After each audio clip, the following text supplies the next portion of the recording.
प्रकृति की गतिविधि। मैं धरती हूँ। मैंने कई प्रकार के वन, जीव जंतु, नदियाँ, महासागर और मनुष्यों को लाखों वर्षों से अपनी गोद में शरण दी है। लेकिन मुझे दुख होता है जब मनुष्य जानते बूझते भी मेरे साथ दुर्व्यवहार करते हैं। इसी कारण मुझे गंभीर आपदाओं का सामना करना पड़ता है, जो मैं इस वीडियो में बताऊंगी। उदाहरण के लिए, मैं आपको गुजरात के भुज क्षेत्र के एक छोटे से गांव में ले जाऊंगी, जहां कई साल पहले मुझे एक बड़ी समस्या का सामना करना पड़ा था।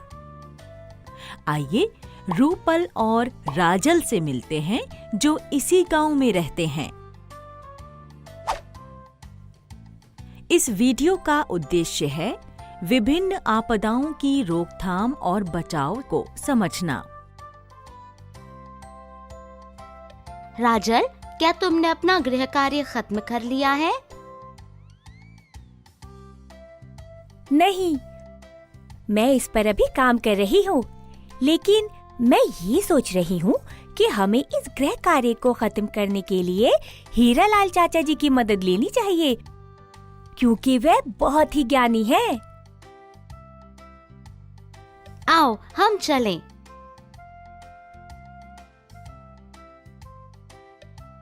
नमस्ते चाचा जी।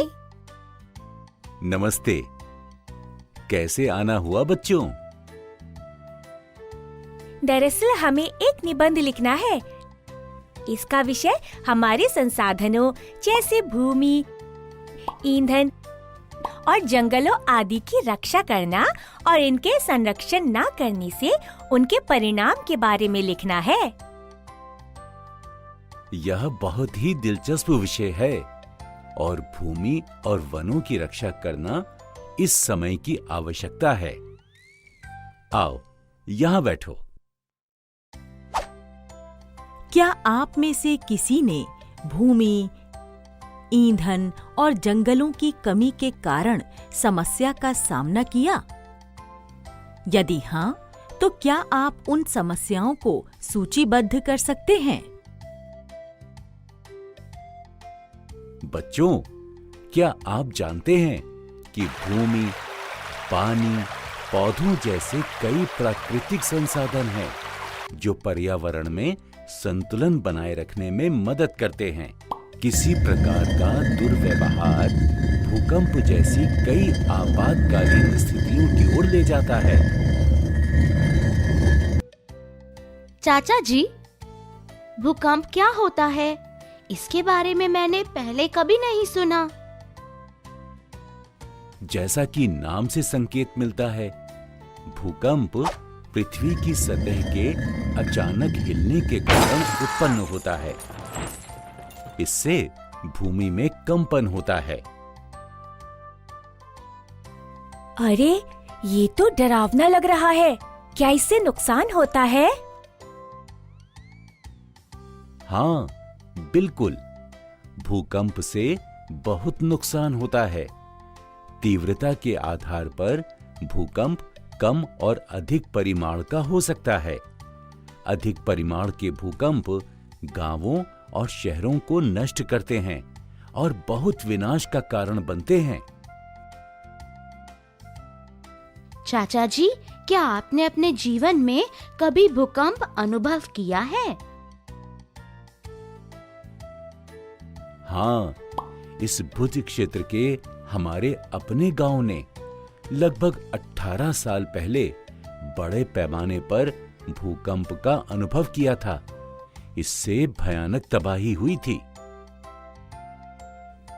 ओह! और भूकंप के कारण क्या है? कुछ प्राकृतिक कारण हैं और कहीं न कहीं इन कारणों में मनुष्य की भी भागीदारी है। मनुष्य कैसे जिम्मेदार हैं? बहुत अच्छा सवाल है। खनन, बांध निर्माण और कुछ अन्य कारक भूकंप का कारण बन सकते हैं। ये सभी मानव निर्मित कारण हैं। ये क्या है? क्या आप समझा सकते हैं? खनन यानी माइनिंग एक ऐसी प्रक्रिया है जिसमें कोयला, पेट्रोलियम, चूना, पत्थर आदि संसाधनों की निकासी होती है। इस प्रक्रिया में पृथ्वी को चौड़ा और गहरा खोदा जाता है। इससे पृथ्वी में बहुत अधिक हलचल होती है। जब बांध बनाए जाते हैं तब भी पानी के अतिरिक्त दबाव के कारण भूकंप आ सकता है। चाचा जी, लेकिन क्या हम खनन और बांध निर्माण रोक सकते हैं? नहीं, हम इन्हें नहीं रोक सकते। हालांकि जब पृथ्वी में झटके महसूस होते हैं तो खनन और बांध निर्माण को अस्थायी रूप से रोका जाना चाहिए। यह काफी हद तक नुकसान को सीमित करेगा। पर ये कैसे संभव है? इन दिनों वैज्ञानिक उन्नत उपकरणों के जरिए भूकंप की भविष्यवाणी कर रहे हैं। अच्छा, फिर भूकंप के कारण काफी विनाश होता होगा। भूकंप की वजह से भूस्खलन, आग, सुनामी आदि की संभावना बढ़ जाती है, जिसके कारण जान माल और संपत्ति को नुकसान पहुंच सकता है। भूस्खलन, सुनामी, ये क्या है? भूस्खलन से भूमि के बड़े हिस्से पहाड़ी से गिर जाते हैं। सुनामी पानी में आने वाला भूकंप है। ओह, इस नुकसान को कैसे कम कर सकते हैं? सरकार लोगों को सलाह देती है कि वे ऐसे स्थानों पर घर ना बनाएं जहां भूकंप बहुत बार आते हैं। जैसे पहले बताया था, इन दिनों वैज्ञानिक भूकंप की भविष्यवाणी कर रहे हैं। इसके बाद उन क्षेत्रों के लोगों को सुरक्षित स्थानों पर ले जाया जाता है। भूकंप प्रतिरोधी घर बनाने के सुझाव भी हैं। भूकंप प्रतिरोधी घर? ये आम घरों की तुलना में क्या अलग होते हैं? ये भूकंप प्रतिरोधी घर इसीलिए कहलाते हैं क्योंकि ये भूकंप आने पर भी तबाह नहीं होते। आप में से किसी ने कभी भूकंप का अनुभव किया है? अगर हाँ, तो आपने या आपके माँ बाप ने क्या सावधानियां बरती? ओह, अब मुझे याद आया। मेरे पिताजी बता रहे थे कि हमारे गांव में भूकंप आने पर वे घर से बाहर भागे थे। हाँ बच्चों, हर किसी को अपने सामान के बारे में सोचे बिना बाहर खुले मैदान में भागने की जरूरत है। भूकंप में ना फंसना महत्वपूर्ण है। हमने भूकंप के बारे में चर्चा की। चाचा जी, पृथ्वी पर होने वाली अन्य आपदाएं क्या हैं? बाढ़ और चक्रवात भी आपदाएं हैं। ये बाढ़ और चक्रवात क्या है? बहुत भारी वर्षा बाढ़ और चक्रवात का कारण बनती है। इसके चलते घरों, गांवों और शहरों में पानी का आना, भूस्खलन की घटना और संपत्ति और जीवन का विनाश होता है।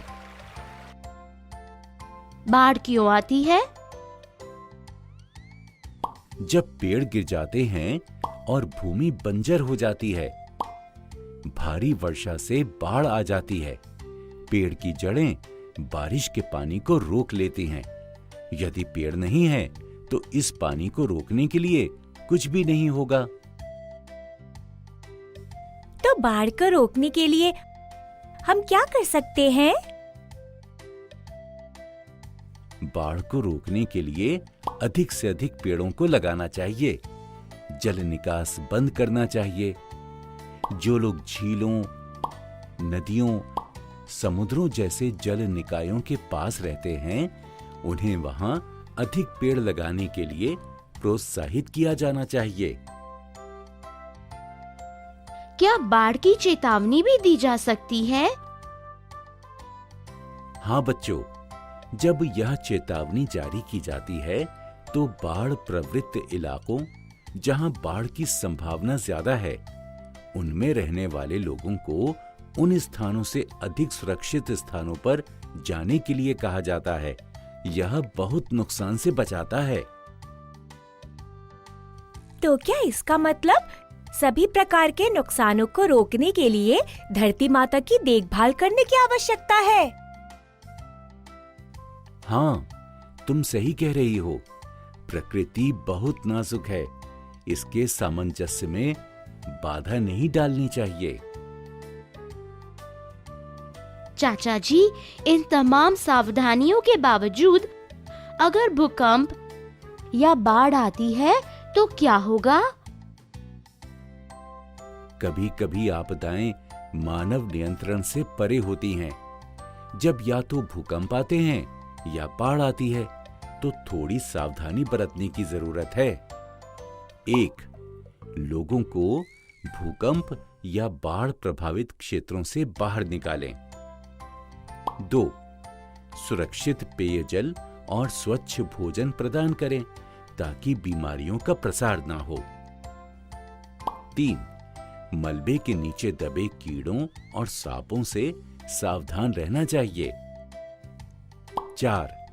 बीमारियों को फैलने से रोकने के लिए मृत शरीर और मृत जानवरों को हटाया जाना चाहिए। 5. जल्द से जल्द चिकित्सा प्रदान करें। 6. लोगों को सुरक्षित स्थानों पर ले जाएं। 7. स्कूलों में बच्चों को भूकंप और बाढ़ के बारे में बताएं। बच्चों, उन प्रमुख स्थानों को सूचीबद्ध कीजिए जो आपदाओं के समय तत्काल सहायता प्रदान करते हैं। चाचा जी, क्या पानी की कमी भी एक प्राकृतिक आपदा है? और हमारा गांव अभी इसका सामना कर रहा है ना? हाँ बच्चों, इसे सूखा कहते हैं। जब लंबे समय तक पानी की गंभीर कमी होती है तो सूखा पड़ता है। क्या इस आपदा के लिए भी मनुष्य जिम्मेदार हैं? कुछ मनुष्य निर्मित कारक हैं और कुछ हमारे नियंत्रण से परे हैं। सूखे का कारण जैसे वनों की कटाई आदि के लिए मनुष्य जिम्मेदार हैं। पर वनों की कटाई सूखे का कारण कैसे बन सकती है? मुझे लगता है कि वनों की कटाई के कारण बारिश नहीं होती है और इसलिए सूखा होता है। क्या मैं सही कह रही हूँ? हाँ, तुम बिल्कुल सही कह रही हो। सूखे से बचाव के लिए कदम उठाने की जरूरत है, अन्यथा कृषि पर असर पड़ता है और पशु और मनुष्य पर भी इसका बहुत बुरा असर पड़ता है। सूखे के वक्त लोग कुपोषण और निर्जलीकरण की समस्या से ग्रस्त होते हैं। इसका अर्थ है भोजन की कमी और पानी की कमी के कारण लोग पीड़ित होते हैं। ओहो, ये बहुत गंभीर स्थिति है। क्या वृक्षारोपण करने से सूखे को दूर किया जा सकता है? सिर्फ वृक्षारोपण ही नहीं, हमें सूखे से बचाव के लिए कई कदम उठाने की जरूरत है। हमें पानी को एकत्रित करने के लिए कदम उठाने की जरूरत है। ओह, यह कैसे होगा चाचा जी? वर्षा जल संचयन एक ऐसी विधि है जहां वर्षा जल को संग्रहित किया जा सकता है। हमें पानी को रिसाइकल यानी पुनर्चक्रण करने की जरूरत है। अच्छा, कई प्रयोजनों के लिए इस्तेमाल किए गए पानी का पुनः उपयोग करना ही है ना रिसाइकलिंग? जैसे पौधों को पानी, मवेशियों की सफाई के लिए पहले से उपयोग किए गए पानी का उपयोग करना। मैंने ठीक कहा ना? हाँ, बिल्कुल ठीक कहा। हमें पानी बचाने की जरूरत है। पानी बचाने के लिए बांधों और जलाशयों का भी उपयोग किया जाना चाहिए। सूखे के दौरान भूमि का भी उचित उपयोग किया जाना चाहिए। सूखे के दौरान कम पानी की आवश्यकता वाले पौधों को लगाया जाना चाहिए। चाचा जी, बहुत सारी आपदाएं और उनके कारक को नियंत्रित किया जा सकता है। हाँ राजल, तुम सही कह रही हो। इसे रोकने के लिए पर्यावरण की देखभाल करने की जरूरत है। चाचा जी, आपने हमें गृह कार्य खत्म करने के लिए बहुत जानकारी दी। अब हम जाएंगे। हमें अपना गृह कार्य भी पूरा करना होगा। बच्चों, हमने देखा कि भूकंप, बाढ़, चक्रवात, सूखा जैसी आपदाएं मनुष्यों को नुकसान पहुंचाती हैं। हमने इस वीडियो में विभिन्न प्रकार की आपदाओं और उनके कारण के बारे में सीखा। हमने इन आपदाओं को रोकने के तरीकों और इनसे बचने के तरीकों के बारे में भी जाना है। हमें इन आपदाओं को रोकने के लिए हर संभव कोशिश करनी चाहिए।